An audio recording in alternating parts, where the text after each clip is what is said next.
Welcome to College Football Playoff Top 25, presented by PlayStation. Thanksgiving weekend is coming. In college football, that means the main course is rivalry and the side dish of spoiler. It's also a time for gratitude, especially if you're still in the chase for a spot in the college football playoff. And among teams that need a little help to grab one of those coveted spots, your favorite dish came a week early when the Ducks were turned into desert roasted turkey. Now the question, who gets to feast on the leftovers? The rankings are coming and don't expect any change in the top three and probably not in the top four. The Dogs' Day of Reckoning will come on championship week. But there is a handful of teams that would love to be in Georgia's cleats right now, controlling their fate. But for them, it's just next man up or in the water. And if you're still in contention for a conference championship, you better win it. And still hope that everything else falls your way so you can be the last one standing.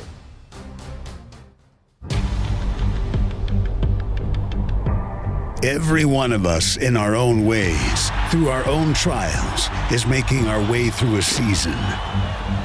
And in its great wins and hard moments and sudden losses, there's an answer we all seek to know and all want to find. Touchdown, Jalen Hurts. Oklahoma still alive. What's our place? How do we measure? Where do we stand? Much goes into that accounting. And now starts the reckoning. The strength of a schedule, the power of a conference, the quality of a victory, the proof of our results. We work, we wait to earn and learn the answer. The money, Chase Young. Where do we rank? Are we in? Not yet. No one's in yet. Earlier today, the selection committee finishing up their work for the rankings this week. One more Tuesday after this one, and then selection day comes, and those rankings are final, and so much to get to on rivalry week and championship week still ahead. Glad to have you with us. College Football Playoff Top 25.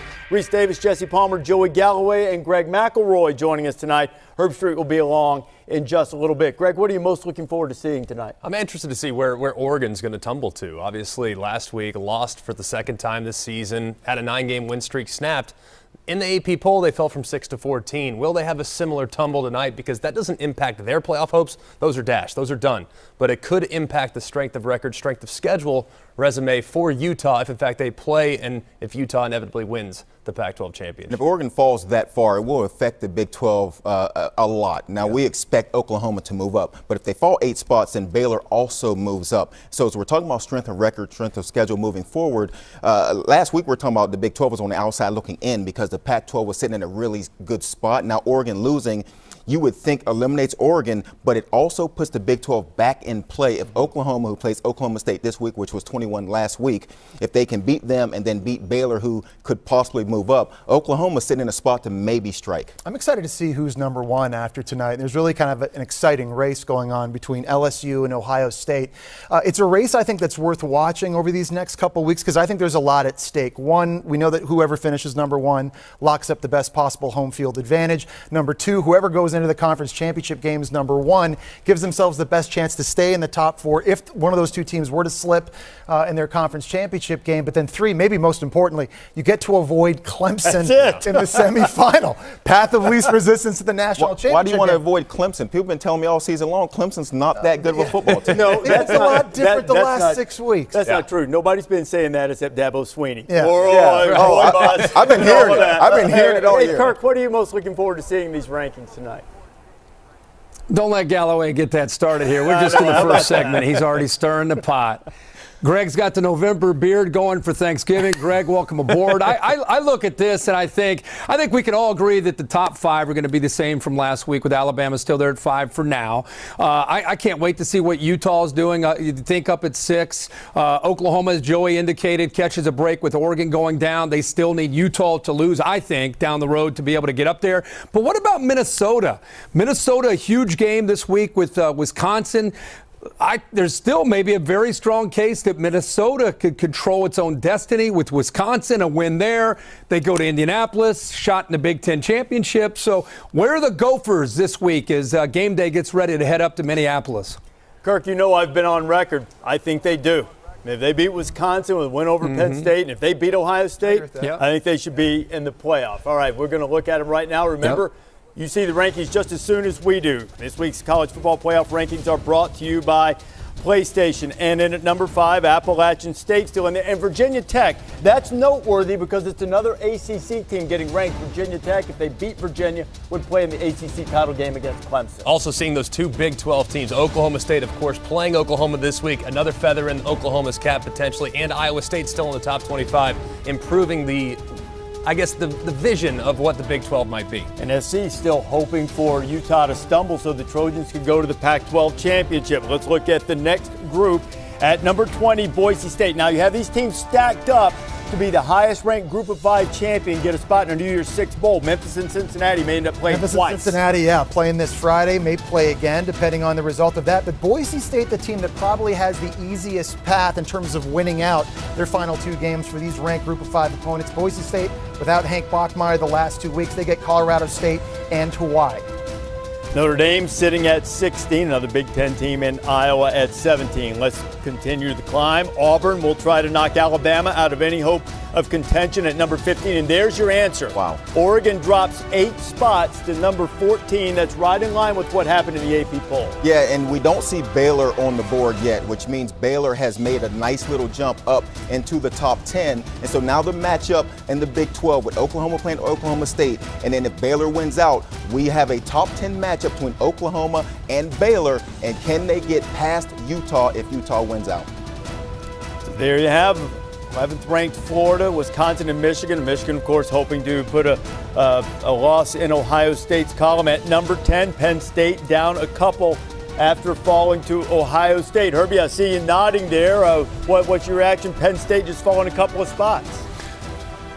Yeah, I just go back to the first initial rankings. This committee threw a curveball for some when they had them up in the top 4 and Clemson at 5. They clearly like this team, and even despite another loss to Ohio State, they fought valiantly, and I think the committee recognizes that, dropping them down, keeping them in the top 10. All right, let's look at number 9 now, ranked just ahead of Penn State, is Baylor. Baylor goes up 5 spots. You almost wonder if this is an adjustment within the committee room and said maybe we overreacted to the Oklahoma loss. And they look good against Texas. And not that Texas is a good football team. They're a 5-loss team.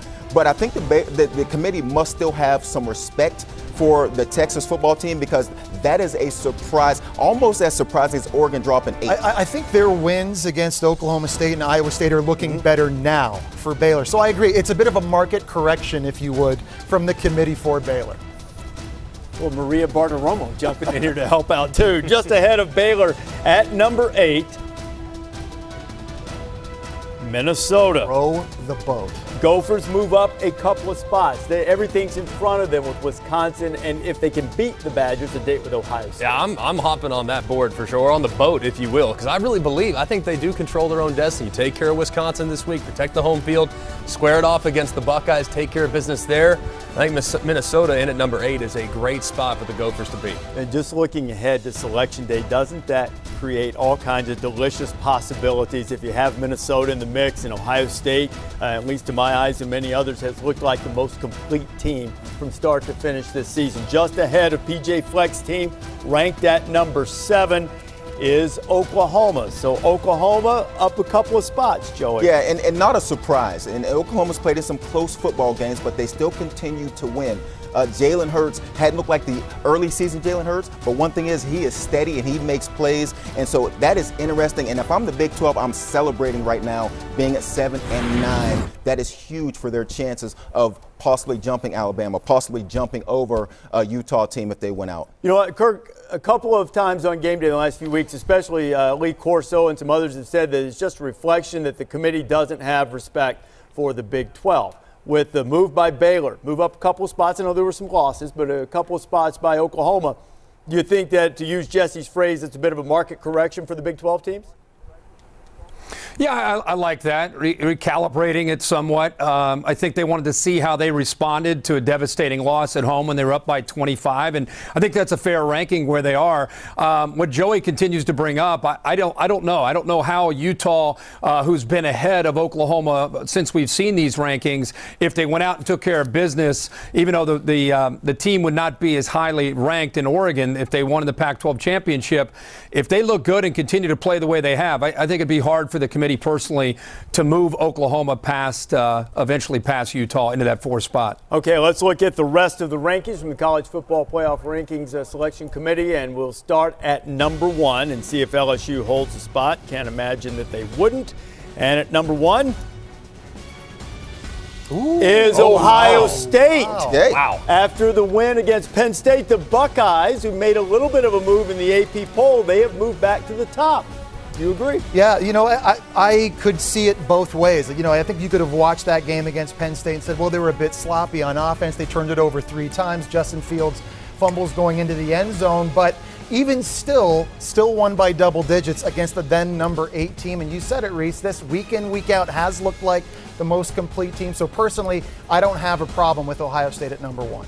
LSU has the number 1 strength of record. Their strength of schedule is 10 spots ahead of Ohio State, yet it's going to be the Bayou Bengals who move a spot down to number 2. Back and forth they go, depending on who comes up with the big win of the week. And I think when you look at strength of record and say LSU has a better strength of record and they're 10 spots ahead in the strength of schedule, from LSU, I'm wondering what else could we have possibly done with this schedule. Now, I wouldn't take being ranked number 2 as a slap in the face. No, it's not. But when you get changed from 1 to number 2, that's how people look at things. Like you're saying that we have now not looked as good, I guess, in our season that people thought. But again, if you look at the analytics, which I don't like to, but if you do, LSU is wondering what happened. It's only taken me 6 years to get Joey to come around a little bit on these analytics. There is a problem with slipping to number 2. Jesse's touched on it, and here it is. Dun, dun, dun. If it ends that way, you wind up taking on Clemson in the semifinals. But you know what? I hate that phrase that you don't want to play. If you want to be a champion, you'll play anybody that shows up. So that's just something. I'll tell you what, and if you're LSU and you beat Clemson and you beat Ohio State, then guess what? You're the national champion. You're the best team in the country. You're an all-timer. Yeah, if you win those, you'll be an all-time champion and finish undefeated. At number 4, Georgia, holding firm. Hey, look, the Bulldogs offense, they're the mid-sized rental of offenses, kind of shaky steering. There's a bad smell in the car, but they end up getting you where you need to go. But the defense has been dominating. Yeah, I think that's the one thing that people continue to overlook is that, okay, the offense is not sexy. It's okay. They don't want to be sexy. They want to play complementary football. So you look at their strength of record and who they've beaten. Yes, I'd like to see that passing game improve, but Georgia's going to be a tough out for anybody regardless of how much they're doing on the offensive side. All right, let's look at 5 and 6 and see if Utah has overtaken Alabama yet. They have not. Alabama, without Tua Tagovailoa, will go to Auburn this week. All of this discussion may be a moot point by the end, and the Utes are at number 6. Big game against Colorado this weekend. Big because they have to win it to get to the Pac-12 championship game and to get a chance to take on Oregon. And I think most of us believe make a very deserving case to move past Alabama and potentially into the top 4 if the top 3 win. Because the other interesting scenario would be if Georgia were to upset LSU in the SEC championship game, or if Minnesota were to get Ohio State, which could change things a little bit. What's your reaction to what you saw, Joey? Not surprised. I think I'm sort of like Jesse with the 1 and 2 spot. I could see it happening. I didn't think it would happen after this week. I thought maybe it would happen after they beat Michigan and added another key team onto their resume. When you watch the Penn State game, the first time this season we've seen Ohio State look sloppy in a stretch of a football game. Game control, they were number 1 because they had dominated. And so this is the first time we hadn't really seen that. So it's not really a surprise to me. Kirk, what do you think about the comparison between Ohio State and LSU? How would you stack them up? Well, I think that as far as the committee's eyes, just before I get to that, I would just say that I think it has as much to do with what we just talked about. The respect that they've had all along for Penn State is why I think this week instead of next week or last week, I think it has to do with they look at Penn State as a very, very good football team, and the fact that they fought Ohio State, while some seem to think, wow, that Ohio State didn't look as dominant as they're supposed to. I think maybe the committee looked at that and saying, hey, that's a pretty good football team that they beat. Meanwhile, LSU's been, not playing They played Ole Miss and Arkansas last week, and I think the biggest thing is that the defense from LSU, I think, opens the door a little bit to look at Ohio State as a more complete team from September to last week, offensively and defensively. I think that's what the committee must have seen. That's a question I'm going to ask Rob Mullen tonight. How much of this is football judgment? Because you go overall strength of schedule, and 10 spots is a negligible difference. But you look at the wins that LSU has at Alabama, against Florida, against Auburn. Yep. All of them ranked now in the top 15 by the committee, and yet they slip. And you can't shoot holes in LSU's resume. It's remarkable. The wins are incredible. The offense is remarkable as well. But what we haven't seen from LSU is a 60-minute performance on the defense side of the football. Yet we've seen it in increments. We saw them hold Alabama to 13 points in the first half. We saw them hold Ole Miss to 7 points, 6 points against Arkansas last week.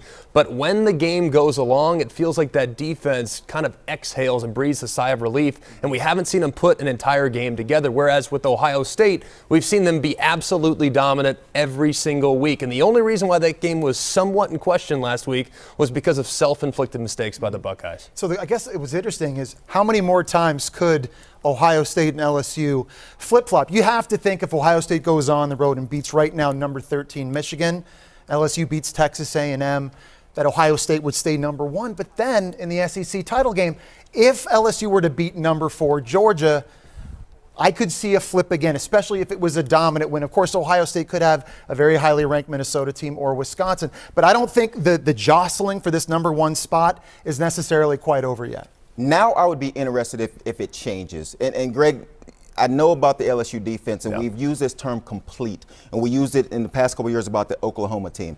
I don't necessarily understand what complete means, especially if you're LSU and Oklahoma in the past. Winning is complete. You win games, you won those games, you get credit. It doesn't matter how that thing went down. The wins by LSU, I don't care if they gave up 50-some points to Alabama. They went to Tuscaloosa and beat that football team, a team that is still at number 5 even with a loss. So complete or not complete, winning football games is tough to do, and they won their games. So now if the committee is saying, even after not looking great against Penn State at times, Ohio State is the better football team. They play Michigan this week, and then they'll finish up with maybe a top 10 Minnesota. If Wisconsin wins that game, they might be in the top 10. I don't see how the committee could then flip-flop and turn back and say, hey, now we believe that LSU is better than Ohio State with what they've done this season already. Joey, I would agree. I would agree with you. I think they made a statement tonight. I think this is a collection of an entire season. I don't think it's just this past week or just what maybe LSU's done since that Alabama game. You guys brought up Ohio State playing Michigan on the road in Ann Arbor and then going to a Big Ten championship game and playing the winner in Minnesota and Wisconsin. If they win those 2 games, I don't see how you go back and forth and back and forth. I think they made a statement tonight that was a body of work, and I think Ohio State at this point, you may be surprised by it, but according to the committee, they have them at 1, and I'd be very surprised after tonight if they end up moving them out of that spot with the 2 games that they have left to play. But I would offer this as a little bit of a hesitation on that. You don't know how close it is. I mean, you're talking about 13. You're only talking about 13 people. You're talking about 13 people in the room. This is not old school having 65 AP voters where you need a large number of people to change the way they have these teams stack up. It may only take a couple. Historically, the selection committee chair has not been very forthcoming in telling us how many would need to change their mind, but I think it is reality. It's just math. I mean, how many? Maybe it doesn't take many. I think so. I also think while we're talking about number 1 and 2 right now, to kind of go back and we talk about this race for the 4th spot. Great news for Oklahoma tonight with Oregon falling behind Baylor. Way behind. And I think, the comparison between Utah and Oklahoma is so interesting right now. If you're on Utah's side, you're saying we've got a better loss against a ranked USC team. Oklahoma lost to K-State. And Utah right now, they've been such a dominant team. They also share a common opponent. That Utah, it was UCLA. Utah beat them 49-3. A little bit more impressive than what Oklahoma did, but now Oklahoma has an opportunity to have a win late in the season versus a higher ranked opponent. So the jostling back and forth, I think, got a lot closer when comparing those 2 teams based on these rankings. Let me ask you this. Who's the better team? Not resume. Who's the better team? Utah or Oklahoma? Utah. I think Utah is so underappreciated because of how they dominate the line of scrimmage defensively, and I think Tyler Huntley is playing as well as anybody in the country. He just doesn't have the stats to back it up the way, say, Jalen Hurts does. So I would take Utah against Oklahoma head-to-head. We'll see if it comes down to that and what other teams might be in the mix by the end. Rob Mullins is going to join us in a little bit to talk about some of these decisions that the selection committee has made. So here are the rankings at the top. Ohio State back to number 1, and you see how the rest of the top 6 stacks up. There is Rob Mullins. He is the chair of the College Football Playoff Selection Committee. We'll talk to him about the move by the Big 12 teams and what it might signal for the future. Top 6 all straightened out. What about the rest? Rob joins us in a bit. College Football Playoff Top 25 is presented by PlayStation 4, the best place to play.